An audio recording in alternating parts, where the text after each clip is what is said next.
నమస్కారం CCS news కు స్వాగతం. ముందుగా ముఖ్యాంశాలు. వాలంటీర్ల సేవలు వెలకెట్టలేనివి. మంత్రి చెల్లుబోయిన వేణుగోపాలకృష్ణ. పలువురి వాలంటీర్లకు అవార్డులతో ఘన సత్కారం.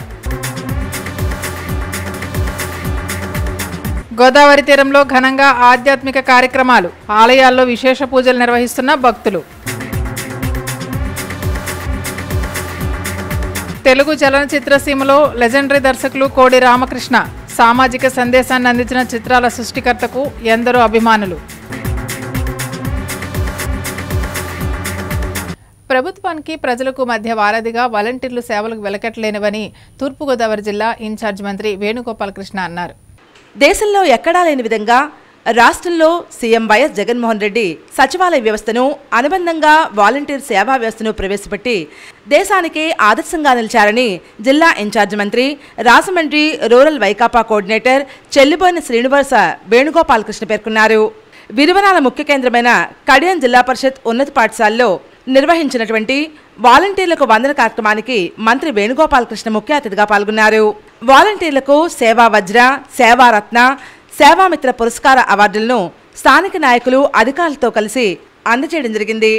ఈ సందర్భంగా మంత్రి వేణుగోపాలకృష్ణ మాట్లాడుతూ అవినీతి వివక్షతకు తావలేకుండా పారదర్శకంగా ప్రజలకు సేవలందిస్తున్న వాలంటీర్లను గుర్తించి వారికి ప్రోత్సాహకంగా అవార్డులను, నగదు ప్రోత్సాహం ప్రభుత్వం అందిస్తోందని మంత్రి తెలిపారు. ఈ కార్యక్రమంలో ఎంపీడీఓ జి రాజ్ మనోజ్, వైఎస్ఆర్సీపీ రాష్ట్ర కార్యదర్శి గిరిజాల బాబు, వైఎస్ఆర్సీపీ మండల అధ్యక్షులు యాదల సతీష్ చంద్ర స్టాలిన్, రాష్ట్ర Devanga corporation director Dontamsetti Chenaveerabhadrayya, JAC convener Tadala Chakravarthi, మండల వ్యవసాయ కమిటీ చైర్మన్ ఈలు గోపాలరావు, జిల్లా బీసీసీఎల్ కార్యదర్శి శ్రీనివాస్, మైనార్టీ సెల్ కన్వీనర్ భాష, కడియం మాజీ సర్పంచ్ దాసరి శేషగిరిరావు తదితరులు ఈ కార్యక్రమంలో పాల్గొన్నారు. మొట్టమొదటిగా ఎక్కువ బాలికలు ఉన్నారు, మహిళలు ఉన్నారు. ఈ చదువుకు కారణమైనటువంటి ఆడబిడ్డ చదువుకు కారణమైనటువంటి సావిత్రిబాయి పూలే సరస్వతి స్వరూపం. ఆమెకి మహాత్మా జ్యోతిరావు పూలే గారి సతీమణి. 180 ఏళ్ల క్రితం మొట్టమొదటి ఉపాధ్యాయులుగా ఆమె స్త్రీ విద్య కోసం పోరాడినటువంటి మహనీయురాలు. ఈ వాలంటీర్ వ్యవస్థను మీరు రద్దు చేస్తున్నాం, సంఘ వ్యతిరేక కార్యక్రమాలకి వేరే కారకులు అని చెప్పి మరి పవన్ కళ్యాణ్ గారు వ్యాఖ్యానించి మీ ఆత్మధైర్యాన్ని కాకుండా ఈ ఆంధ్రప్రదేశ్ రాష్ట్రంలో ఉన్న ప్రతి ఒక్కరి ఆత్మధైర్యాన్ని ఏ విధంగా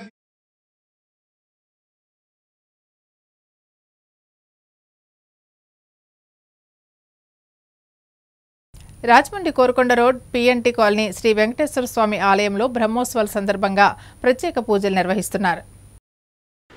రాజమహేంద్రవరం కోరుకొండ పిఎన్టీ కాలనీ శ్రీదేవి భూదేవి సమేత కళ్యాణ వెంకటేశ్వర స్వామివారి బ్రహ్మోత్సవాలు వైభవంగా నిర్వహిస్తున్నారు.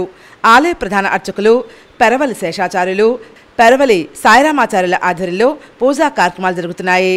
ఈ కార్యక్రమంలో ఆలయ ధర్మకర్తలు దిగవల్లి పవన్ కాంత్ శర్మ, బగ్గపండి లక్ష్మీనారాయణ, మానన్ దినేష్, ఆలయ కార్యనిర్వాహకులు బంకా వెంకటరెడ్డి బ్రదర్స్, బంకా వెంకటనారాయణ రెడ్డి బ్రదర్స్, ఉత్సవ కమిటీ సభ్యులు పాల్గొన్నారు.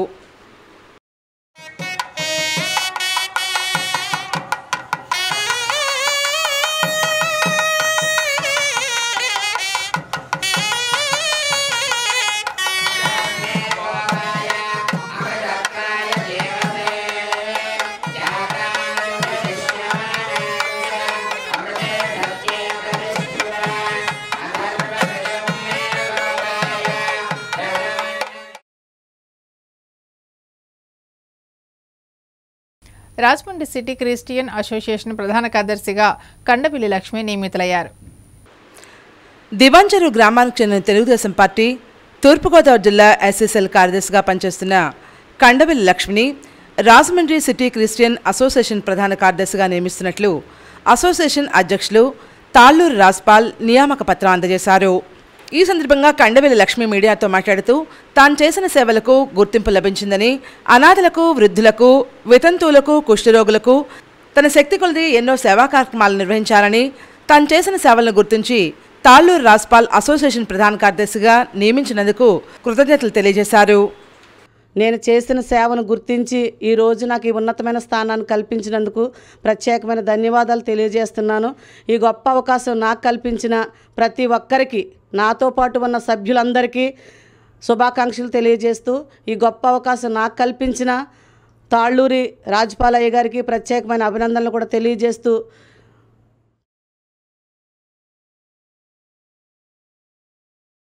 రాజమండ్రి శ్రీ మహాకాళేశ్వర ఆలయంలో నందీశ్వరునికి ప్రత్యేక పూజలు నిర్వహించారు. రాజమహేంద్రవరం ఇన్స్పేట గోదావరి నదీ తీరాన వేంచేసి ఉన్న మరో విజయనిగా పేరుకాంచిన మహాకాళీ సమేత మహాకాళేశ్వర ఆలయంలో ప్రతి పౌర్ణమి ముందు వచ్చే త్రయోదశి రోజు సాయంత్రం నందీశ్వరునికి ప్రదోషకాల పూజా కార్యక్రమం ఏర్పాటు చేశారు. ముందుగా గణపతి పూజ నిర్వహించి నందీశ్వరునికి శివలింగానికి అభిషేకాలు నిర్వహించారు.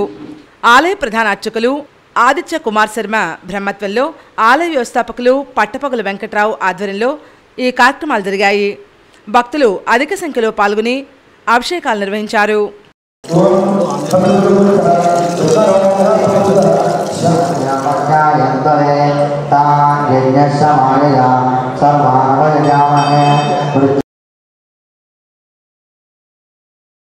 రాజమండ్రి కోరుకొండ రోడ్ సింహాచల క్షేత్రంలో పుష్పయాగం నిర్వహించారు. స్థానిక కోరుకొండ రోడ్లోని సింహాచల నగర్ వరాహ లక్ష్మీ నరసింహస్వామివారి క్షేత్రంలో 22వ వార్షిక చందనయాత్ర మహోత్సవాల్లో భాగంగా వైభవంగా పుష్పయాగం నిర్వహించారు. ఆలయ ధర్మకర్తలు కాలపు సూర్యసింహాచలం, కాలపు నాగేశ్వరరావు ఆధ్వర్యంలో ఆలయ ప్రధాన అర్చకులు అవసరాల శ్రీకరణ్ స్వామి పూజ నిర్వహించారు. పుష్పయాగంతో పాటు ద్వాదశారాధనలు, మహాపూర్ణాహుతి నిర్వహించారు. 6 రోజుల పాటు వైభవంగా నిర్వహించిన చందనయాత్ర మహోత్సవాలు ముగిశాయి. ఉత్సవాలకు సహాయ సహకారాలు అందించిన విద్యుత్ శాఖ, పోలీస్ శాఖ, నగరపాలక సంస్థ అధికారులు, సిబ్బందికి ధర్మకర్తలు కాలపు సూర్యసింహాచలం, కాలపు నాగేశ్వరరావు కృతజ్ఞతలు తెలిపారు.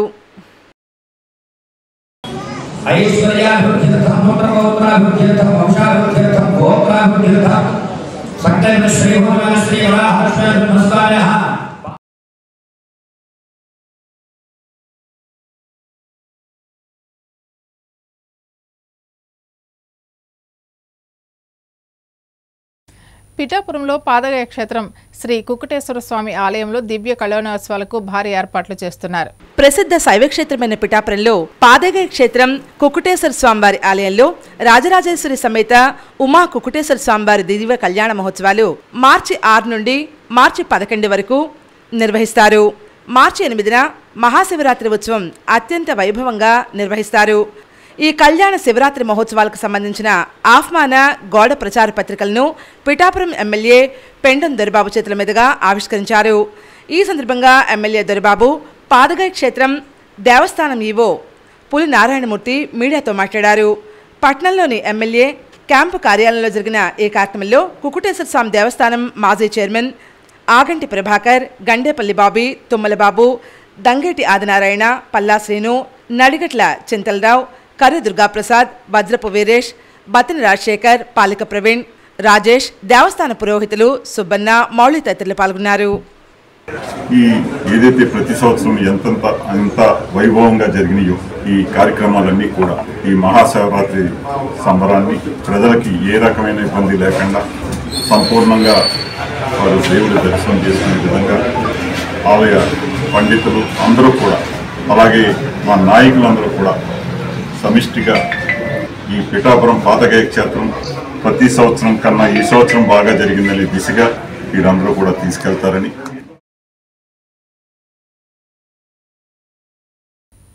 విశాఖలో కలకలం రేపిన బ్లాక్ పేపర్ నకిలీ కరెన్సీ వ్యవహారాన్ని పోలీసులు గుట్టురట్టు చేశారు. విశాఖలో ఆధునిక సాంకేతిక పరిజ్ఞానం వినియోగించి 30 లక్షలకి 3 కోట్ల లిక్విడ్తో కూడిన నల్ల పేపర్లు విక్రయించి మోసాలకు పాల్పడుతున్నారు. City sub division DCP Meka Satyababu తెలిపిన వివరాల్లో విస్తుపోయే విషయాలు వెలుగుచూశాయి. విశాఖలో నకిలీ కరెన్సీ కలకలం లేపింది. బ్లాక్ పేపర్ నకిలీ కరెన్సీ చేతులు మారుతున్నట్లు పోలీసులకు సమాచారం అందడంతో రంగంలోకి దిగారు పోలీసులు. ఎన్ఏడి సమీపంలో డెకాయ్ ఆపరేషన్ చేసి 2 అదుపులోకి తీసుకున్నారు. వారి నుంచి భారీగా 3 కోట్ల నకిలీ కరెన్సీ పేపర్ స్వాధీనం చేసుకున్నారు. విశాఖ కాకాన్ నగర్కు చెందిన భాస్కర్ రాజ్కు అన్నవరానికి చెందిన గన్నిరాజు అనే వ్యక్తితో పరిచయం ఏర్పడింది. బ్లాక్ కలర్లో ఉన్న ఫేక్ కరెన్సీ నోట్లు లిక్విడ్లో ముంచి తీస్తే ఒరిజినల్ నోట్లుగా మారతాయని నమ్మించాడు గన్రాజు. గన్రాజు దగ్గరికి వెళ్లిన భాస్కర్ రాజుకు 2 బ్లాక్ నోట్లు లిక్విడ్లో ముంచి క్లీన్ చేసి వాటిని షాప్లో మార్చాడు. చెల్లుబాటు కావడంతో గన్రాజు ట్రాప్లో భాస్కర్ రాజు పడ్డాడు. ఇలాంటి విషయాలను ఎవరు నమ్మవద్దని, మోసపోవద్దని పోలీసు అధికారులు విజ్ఞప్తి చేస్తున్నారు. ఇది ఎలక్షన్స్ కూడా ఎలక్షన్స్ దృష్టిలో పెట్టుకుని కూడా ఇటువంటి ఏమైనా మిస్యూజ్ చేయడానికి అవకాశం ఉంటుంది కాబట్టి అన్ని కోణాల్లో దర్యాప్తు చేసి నిందితులందరినీ కూడా అరెస్ట్ చేయడం జరుగుతుంది. ప్రజెంట్ మనం 2 అరెస్ట్ చేసాము. పైన పేర్కొన్నటువంటి 2 అరెస్ట్ చేసాము. గనిరాజు అనేటువంటి ఆయన్ని పట్టుకోవాలి. యాక్చువల్గా ఈ 30 lakhs తీసుకున్న తర్వాత గనిరాజు తన ఫోన్ అటెండ్ కావట్లేదు, స్విచ్ ఆఫ్ చేసి ఉన్నాడు. గనిరాజుని కూడా వాలంటీర్ల వ్యవస్థ ఆదర్శనీయమని Kakinada MP YCP Pithapuram incharge Vanga Geetha Viswanath అన్నారు. ముఖ్యమంత్రి వైఎస్ జగన్మోహన్ రెడ్డి దేశం గర్వించదగ్గ ఇతర రాష్ట్రాలన్నీ అనుసరించదగిన ఒక గొప్ప వాలంటీర్ వ్యవస్థను ప్రవేశపెట్టి ఆదర్శమైన ముఖ్యమంత్రిగా చరిత్రకెక్కారని, అటువంటి గొప్ప వ్యవస్థలో పాలుపంచుకుంటున్న వాలంటీర్లందరికీ ప్రజల తరపున వందనాలు తెలుపుతున్నానని Kakinada MP YCP Pithapuram incharge Vanga Geetha Viswanath పేర్కొన్నారు. కాకినాడ జిల్లా గొల్లపురంలోని మండల ప్రజా పరిషత్ కార్యాలయ ఆవరణలో రాష్ట్ర ప్రభుత్వం ఉత్తమ సేవలు కనబరుస్తున్న వాలంటీర్లకు పురస్కారాలు అందించే వాలంటీర్లకు వందన ప్రత్యేక కార్యక్రమానికి ఆమె ముఖ్య అతిథిగా హాజరయ్యారు. ముందుగా కార్యక్రమాన్ని ఉద్దేశించి పలువురు అధికారులు, ప్రజాప్రతినిధులు మాట్లాడగా వాలంటీర్లు కొంతమంది తమ అనుభవాలను తెలిపారు. అనంతరం సేవామిత్ర, సేవారత్న, సేవావజ్ర పురస్కారాలకు ఎంపికైన గొల్లపురం మండలానికి చెందిన వాలంటీర్లను ఎంపీ వంగ గీతా విశ్వనాథ్ చేతుల మీదుగా శాలువాలతో సత్కరించి ప్రశంసా పత్రాలు, పథకాలు అందజేశారు. ఈ కార్యక్రమంలో MPDO Prakashrao, MPP Arigala Achiyamma, Ramanadura, ZPTC Ulavakayala Lomaraju, సర్పంచులు, ఎంపీటీసీలు, వైసీపీ నాయకులు పాల్గొన్నారు. ప్రజలతోనే మనం ఉండాలి, ప్రజల పని ఎప్పటికప్పుడు చేయాలి. దీనికి మనం అందరం సిద్ధం అవ్వాలి. వాలంటీర్స్గా మీరు, ప్రజానాయకులుగా మేము. అట్లాగే ఒక ఎంటర్టైన్మెంట్ ఉంది కదా, భగవంతునికి భక్తునికి అనుసంధానం, హ్యాపీగా దర్పారు కాదు కాదు వాలంటీర్. ప్రజలకి ప్రభుత్వానికి ఎవరు వాలంటీర్. లెజెండరీ డైరెక్టర్, సతచిత్ర దర్శకులు కోడి రామకృష్ణ ఎన్నో సందేశాత్మక చిత్రాలకు ఊపిరిపోశారు. కోడి రామకృష్ణ వర్ధంతిని పురస్కరించుకుని ప్రత్యేక కథనం అందిస్తున్నా శతాధిక చిత్రాల దర్శకుడు కోడి రామకృష్ణ వర్ధంతి ఫిబ్రవరి 22. శతాధిక చిత్రాలకు దర్శకత్వం వహించిన కోడి రామకృష్ణ తెల్లటి దుస్తులు, తెల్లని తలకట్టుతో ప్రత్యేకంగా కనిపించేవారు. దీని వెనుక ఆసక్తికర విశేషం ఉంది. తరంగిణి సినిమా షూటింగ్ సమయంలో సీనియర్ ఎన్టీఆర్ మేకప్ మ్యాన్ మీ నుదురు భాగం పెద్దగా ఉందని, ఎండ తగలకుండా ఉంటుందని నుదుటికి తెల్ల కర్చీఫ్ కట్టారని కోడి రామకృష్ణ చెప్పుకొచ్చారు. తన వర్క్ను ఆ తెల్ల కర్చీఫ్ను తలకట్టులా కట్టుకున్న రోజు కోడి రామకృష్ణ తన వర్క్ను ఉత్సాహంగా పూర్తి చేయడంతో ఆయన దానిని సెంటిమెంట్గా కొనసాగించారు. ఆ తర్వాత కె బాలచంద్ర సైతం ఒక సందర్భంలో బ్యాండ్ మీకు ప్రత్యేక గుర్తింపునిస్తుందని, ఈ బ్యాండ్ పూర్వజన్మ బంధానికి సంకేతమని చెప్పడంతో కోడి రామకృష్ణ బ్యాండ్ను కొనసాగించారు. తలకట్టు తనకు పాజిటివ్ ఎనర్జీ ఇస్తుందని ఆయన భావించి చివరి వరకు కొనసాగించారు. కోడి రామకృష్ణ పాలకులలో జన్మించారు. పాలకులలోని లలితా కళాంజలి సంస్థ ద్వారా అనేక నాటకాలు వేశారు. ఇంట్లో రామయ్య, వీధిలో కృష్ణయ్య సినిమాతో దర్శకునిగా తన కెరీర్ ప్రారంభించి పలు చిత్రాలకు దర్శకత్వం వహించారు. తెలుగు సినీ పరిశ్రమలో అగ్ర కథానాయకులందరితో ఆయన సినిమాలు చేశారు. తెలుగులోనే కాక తమిళ, హిందీ, కన్నడ, మలయాళ చిత్రాలకు కోడి రామకృష్ణ దర్శకత్వం వహించారు. కోడి రామకృష్ణ స్వస్థలం పశ్చిమ గోదావరి జిల్లా పాలకొల్లు. 1949 జూలై 23న జన్మించారు. ఆయన తల్లిదండ్రులు నరసింహమూర్తి, చిట్టమ్మ. ఆయన ప్రాథమిక విద్య నుంచి కళాశాల వరకు మొత్తం పాలకొల్లులోనే సాగింది. ఆయన కళాశాలలో చదువుతున్న రోజుల్లోనే చిత్రకళ వృత్తిని చేపట్టారు. పగలు చదువుకోవడంతో పాటు అజంతా పెయింటింగ్స్ అనే కమర్షియల్ పెయింటింగ్ షాపును రాత్రుళ్ళు నిర్వహించేవారు. ఆయన గురువు నాగేశ్వరరావుతో ఫోటోలు తీయించుకుని నటునిగా అవకాశం కోసం పలువురు దర్శకులకు పంపేవారు.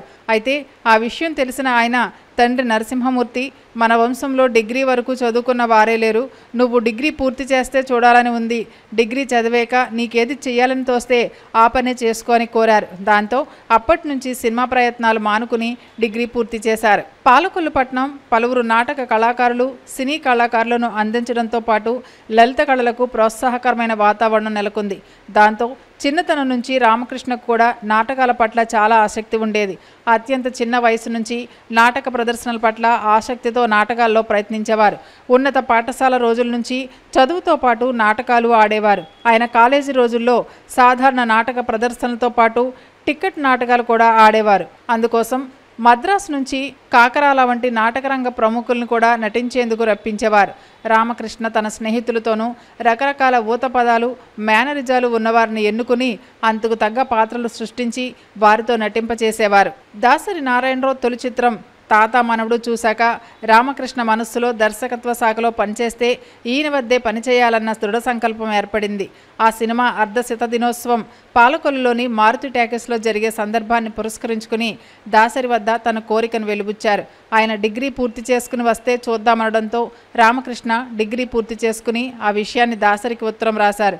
వెంటనే బయలుదేరమంటూ దాసరి నుంచి టెలిగ్రామ్ రావడంతో ఛార్జీల కోసం పల్లెపడుచు నాటకాన్ని మిత్రులంతా ప్రదర్శించి ఆ డబ్బుతో మద్రాసు బయలుదేరారు. దాసరి నారాయణరావు ఒకేసారి 2-3 సినిమాలకు దర్శకత్వం వహిస్తుండేవారు. ఆ క్రమంలో ఎవరికి వారే, యమునా తీరే, స్వర్గం నరకం, మనుషుల్లో దేవుడు అన్న 3 సినిమాలకు కోడి రామకృష్ణను ఒకసారి అసిస్టెంట్గా తీసుకున్నారు. అలా దాసరి నటించిన పలు చిత్రాలకు దర్శకత్వ శాఖలో పనిచేస్తున్న కోడి రామకృష్ణ ఎలాగైనా దాసరిని దర్శకుడిని చేసిన రాఘవ బ్యానర్లోనే తొలిగా దర్శకుడు కావాలని ఆశించారు. అందుకు అనుగుణంగా దాసరి, రాఘవ కాంబినేషన్లో నిర్మించిన తూర్పు పడమర సినిమాల్లో పట్టుబట్టి దర్శకత్వ శాఖలో పనిచేసే అవకాశం దక్కించుకున్నారు. దర్శకునిగా కోడి రామకృష్ణకు తొలి చిత్రం ఇంట్లో రామయ్య వీధిలో కృష్ణయ్య. 1981 దర్శకుడిగా దాసరి నారాయణరావుని పరిచయం చేసిన నిర్మాత రాఘవ ఆయన శిష్యుడైన కోడి రామకృష్ణకు కూడా అవకాశం ఇచ్చారు. మొదట ఆయన తరంగిణి సినిమానే తొలి చిత్రంగా చేద్దామనుకున్నా అది వీలు పడక ఇంట్లో రామయ్యతో దర్శకుడయ్యారు. 100కు పైగా సినిమాలకు దర్శకత్వం వహించిన దర్శకునిగా ఆయన అరుదైన రికార్డు సాధించారు. తెలుగు సినిమా చరిత్రలో అలా 100 సినిమాలు తీసిన దర్శకులు కోడి రామకృష్ణ, దాసరి నారాయణరావు, కె రాఘవేంద్రరావు, కెఎస్ఆర్ దాసు మాత్రమే. చిరంజీవితో ఇంట్లో రామయ్య వీధిలో కృష్ణయ్య తర్వాత ఆలయ శిఖరం, సింహపురి సింహం, గూఢచారి నెంబర్ 1, రిక్షా ఓడు, అంజీ చిత్రాలు నిర్మించారు. బాలకృష్ణకు సోలో హీరోగా తొలి విజయవంతమైన చిత్రం మంగమ్మ గారి మనవడు ఈయన చిత్రమే. తర్వాత బాలకృష్ణతో ముద్దుల కృష్ణయ్య, ముద్దుల మావయ్య, మువ్వ గోపాలుడు, ముద్దుల మేనలుడు, బాలగోపాలుడు వంటి చిత్రాలు తీశారు. భార్గవ్ ఆర్ట్స్ చిత్రాలలో ఎక్కువ భాగం కోడి దర్శకత్వం వహించారు. గొల్లపూడి మారుతిరావు, గణేష్ పాత్ర మాటలతో కోస్తాంధ్ర నేపథ్యంతో కొంతకాలం చిత్రాలు తీశారు. తర్వాత అమ్మోరు సినిమా నుండి గ్రాఫిక్స్ వినియోగిస్తూ కొన్ని చిత్రాలు తీశారు. రాజకీయ నేపథ్యంతో కొన్ని చిత్రాలు తీశారు. ఈయన దర్శకత్వంలో చివరిగా వచ్చిన అరుంధతి చిత్రం పెద్ద విజయం సాధించింది. రామకృష్ణ మొట్టమొదటి దర్శకునిగా కాక సినీ నటునిగానే చేద్దామని ప్రయత్నించారు. డిగ్రీ పూర్తి కాకుండానే పలు సినిమా దర్శకులకు తన ఫోటోలు పంపేవారు. అయితే తాత మనడు సినిమా చూశాక దాసరి నారాయణరావులా దర్శకుడు కావాలన్న ఆలోచన బలపడింది. కానీ తొలి నుంచి నటనపై ఉన్న ఆసక్తిని వదులుకోలేదు. దర్శకత్వ శాఖలో పనిచేయడానికి ముందే డిగ్రీ విద్యార్థిగా ఉండగానే రాధమ్మ పెళ్లి అనే సినిమాలో దాసరి నారాయణరావు ఆయనకు కథానాయకుకు అసిస్టెంట్గా ఓ పాత్ర ఇచ్చారు. ఆ పాత్ర ప్యాచ్ వర్క్ ఎవరో డూప్తో జరుగుతుండగా అప్పుడే కోడి రామకృష్ణ మద్రాసు రావడంతో ఆయనకి మేకప్ వేసి నటింపచేశారు. దాసరి వద్ద దర్శకత్వ శాఖలో పనిచేస్తూనే ఆయా సినిమాల్లో చిన్న పెద్ద పాత్రలో నటిస్తుండేవారు. స్వర్గం నరకం సినిమాల్లో అక్కినేని నాగేశ్వరరావు అభిమాన సంఘం నాయకునిగా ప్రారంభించి ఎవరికి వారే, యమునా తీరే లాంటి చిత్రాల్లోనూ నటించారు. రాజశ్రీ దర్శకత్వంలో రాఘవ నిర్మాతగా తీస్తున్న చదువు సంస్కారం సినిమాలో ఓ విద్యార్థి నాయకుని పాత్ర ఉంటే అందుకు రామకృష్ణను విద్యార్థి నాయకునిగా పాలకొల్లులో చూసిన రాఘవ ఆయనతోనే నటింపచేశారు. అలా మద్రాసు వచ్చిన తొలి రోజే మేకప్ వేసుకుని నటించారు. దర్శకునిగా గుర్తింపు పొందాక నటునిగా కూడా ప్రయత్నించారు. తొలిసారిగా మా ఇంటికి రండి అనే చిత్రంలో కథానాయకుడిగా నటించారు. ఇందులో సుహాసిని కథానాయిక. అవార్డులు 10 నంది అవార్డులు, 2 ఫిల్మ్ఫేర్ అవార్డులు వరించాయి. ఆయన 2012లో రఘుపతి వెంకయ్య నాయుడు పురస్కారాన్ని అందుకున్నారు. ఊపిరితిత్తుల ఇన్ఫెక్షన్తో గచ్చిబౌలిలోని ఏఐజీ హాస్పిటల్లో చికిత్స పొందుతూ 2019 ఫిబ్రవరి 22న మరణించారు.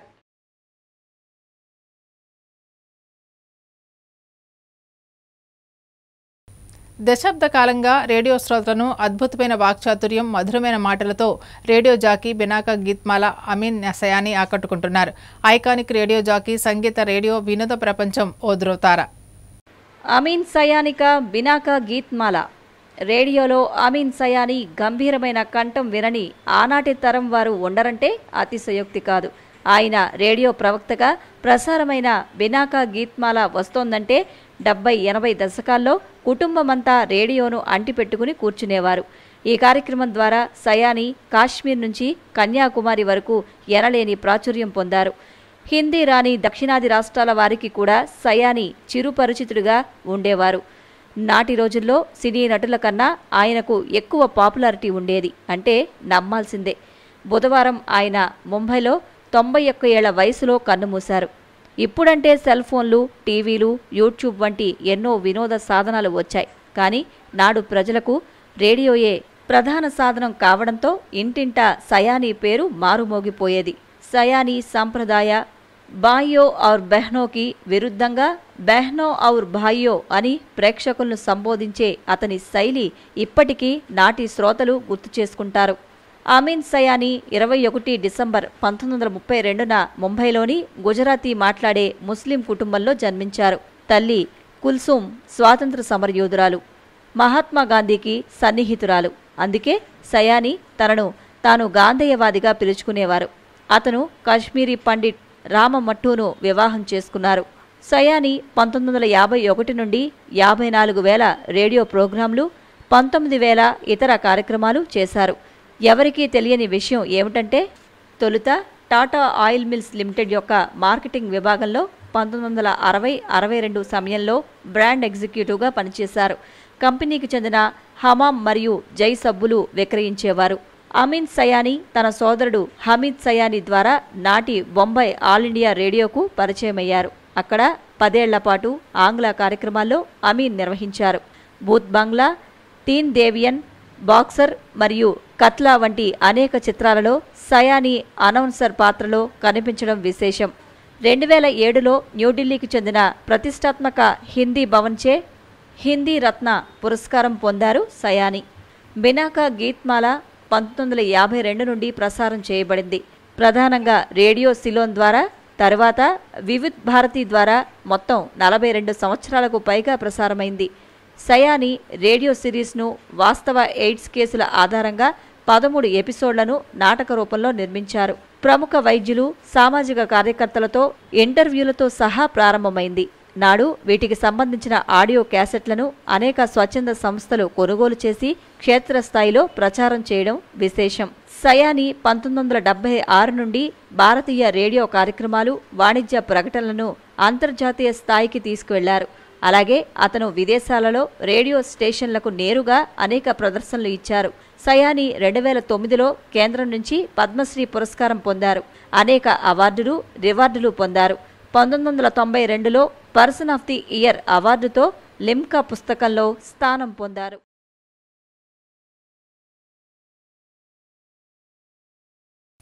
రాజమండ్రి నగరంలో ఎంపీగా చేసిన అభివృద్ధిని చూడండి, నచ్చితే ఆశీర్వదించండి, ఎమ్మెల్యేగా గెలిపించండి అంటూ రాజమండ్రి ఎంపీ సిటీ నియోజకవర్గ వైసీపీ కోఆర్డినేటర్ మార్గాని భరత్రాం ప్రజలను అభ్యర్థించారు. రాజమండ్రి నగరంలోని 22వ వార్డులో సిద్ధి లక్ష్మీ గణపతి ఆలయం వద్ద నుండి ఎంపీ భరత్ వార్డు పర్యటన నిర్వహించారు. ఇంటింటికి వెళ్లి ఆయా కుటుంబ సభ్యులతో ముచ్చటించారు. ప్రజలు ఎంపీ భరత్కు అఖండ స్వాగతం పలికారు. కొంతమంది ప్రజలు తమ వ్యక్తిగత సమస్యలు విన్నవించుకుంటే మరికొందరు వార్డు వీధి సమస్యలను ఎంపీ దృష్టికి తీసుకొచ్చారు. నాళం భీమరాజు వీధిలో కొలువై ఉన్న శ్రీ సిద్ధి లక్ష్మీ గణపతి ఆలయం బయట భక్తుల కోసం పూజలు చేసేందుకు వీలుగా ఒక షెడ్ ఏర్పాటు చేయాలని కోరగా ఎంపీ సానుకూలంగా స్పందించారు. గణపతిని దర్శించుకుని ప్రత్యేక పూజలు చేయించుకున్నారు. వార్డు పర్యటనలో ఆయన ప్రతి వీధిలోనూ ఇంటింటికి వెళ్లి ప్రతి వ్యక్తిని పేర్లతో సహా గుర్తుపెట్టుకుని పలకరించారు. మీ అందరి ఆశీస్సులతో ఎంపీనయ్యాను, నిరంతరం కష్టపడ్డా, నగరాన్ని అభివృద్ధి చేశాను, సర్వాంగ సుందరంగా రాజమండ్రిని తీర్చిదిద్దాను. రానున్న ఎన్నికల్లో రాజమండ్రి సిటీ నియోజకవర్గం నుంచి ఎమ్మెల్యేగా పోటీ చేస్తున్నాను. ఆశీర్వదించి మద్దతిస్తే గెలుస్తానని పేర్కొన్నారు. ఈ కార్యక్రమంలో BC JAC chairman Margani Nageswararao, Ajjarapu Vasu, Manedhuri Babu, ward incharge Durvasula Satyanarayana, Kotha Vijayarajalakshmi, Kotha Balamurali, Anil Jawan, Ramakrishna, K Bhaskar, Jagadish తదితరులు పాల్గొన్నారు. నేను ఆంధ్రప్రదేశ్లో ఒకటే చెప్పట్లా, యావత్ భారతదేశంలోనే రాజమహేంద్రవరము ఒక అద్భుతమైన నగరంగా తీర్చిదిద్దే కార్యక్రమం చేయబోతా ఉన్నాము. ప్రజల యొక్క మద్దతు కోరుతా ఉన్నాము. ఇవాళ రాజమహేంద్రవరం ఎమ్మెల్యే అభ్యర్థిగా జగన్మోహన్ రెడ్డి గారు మరి నియమించనున్నారు. మరి ప్రజల్ని ప్రతి ఒక్కరిని కూడా అడుగుతూ ఉన్నాము, రాజమండ్రి అభివృద్ధి చూసి మీరు ఓటు వేయాల్సిందిగా ప్రజలను అభ్యర్థిస్తున్నాము. తప్పకుండా జగనన్న మరొకసారి ముఖ్యమంత్రి కాబోతారు. ప్రజల ఆశీర్వాదంతో రేపు ఎమ్మెల్యేగా అయితే రాజమహేంద్రవరం అభివృద్ధి మరింత పరుగులు పరిగెట్టిస్తాం.